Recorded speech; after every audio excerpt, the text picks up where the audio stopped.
Okay, friends, you have just done a problem where you were given a situation where there was 156 sodas and we were filling up a soda machine, right? You found out that there were 6 different kinds of flavors, but we didn't know how many were going to be in each of those categories, right? So there were several ways that students solve this. I see students using addition, I see students using division, I see students using multiplication, but essentially, really, we have 6 groups, but we don't know how many are going to be in each group. But we do know the total, right?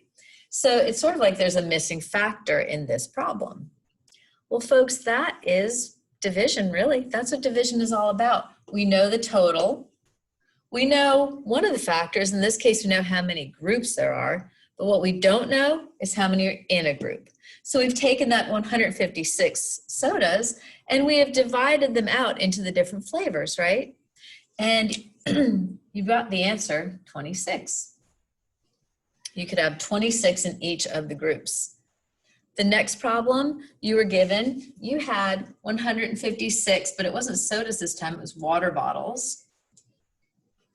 And they were given to you in 6-packs. So let's look and see what that setup would have been, right down here. So in this one, essentially you knew that there were 6 in a group because a 6-pack is one little group of water, right? But what you didn't know is how many groups you'd have. And you did know the total. In division, we know the total and we know one of these items. We either know how many groups we have, or we're given how many are in a group.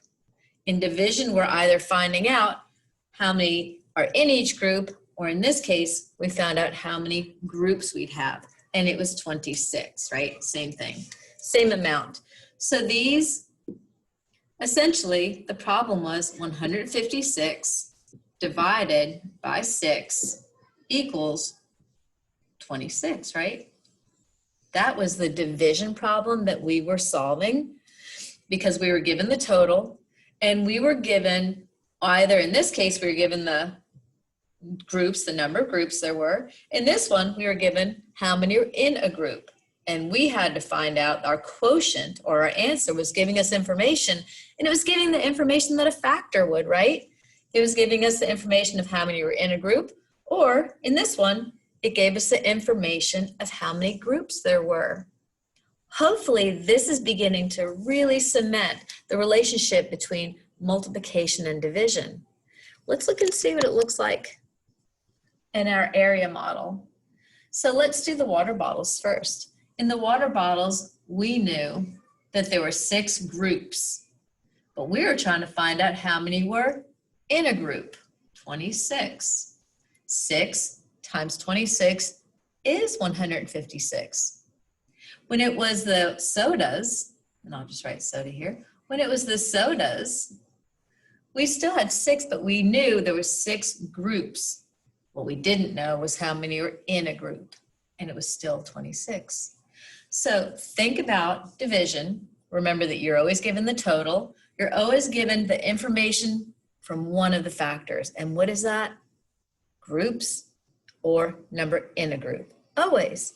And your answer or your quotient will always be the information that another factor would give you. Either you're going to find out how many groups there are, or you're going to find out how many are in a group.